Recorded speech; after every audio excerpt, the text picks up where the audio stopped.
1 acre क्षेत्र आहे. त्यामध्ये मी गव्हाचं वाण SR14 श्रीराम SR14 हे केलं होतं. यामध्ये एक सर्वात मोठं हे म्हणजे याची फुटव्यांची संख्या आहे ही कमीत कमी 14 ते 15 फुटव्यांची संख्या आहे.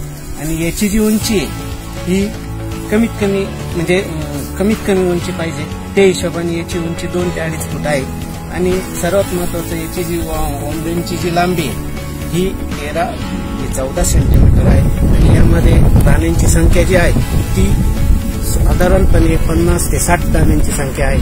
तसेच हे वाण उंची कमी असल्यामुळे आडवा पडायला प्रतिबंधक आहे. श्रीराम सुपर XR प्रोटीनची बर्फी नवीन केलेली आहे आणि त्याच्यात त्या फुटव्याची संख्या एका दाण्याला फुटव्याची संख्या सरासरी 12-14 पर्यंत आहे. त्यात एका ओंबीची लांबी सरासरी 11-12 सेंटीमीटर पर्यंत येते. त्यात काही ओंबीची लांबी सरासरी 13 सेंटीमीटर पर्यंत आहे. त्यात गव्हाला आकर्षक रंग असून ते गव्हाचं ऍव्हरेज सुद्धा हे सरासरी आमच्या हिशोबाप्रमाणे 22 ते 23 क्विंटल एकरी आलेले यायला पाहिजे अशी आमची अपेक्षा आहे.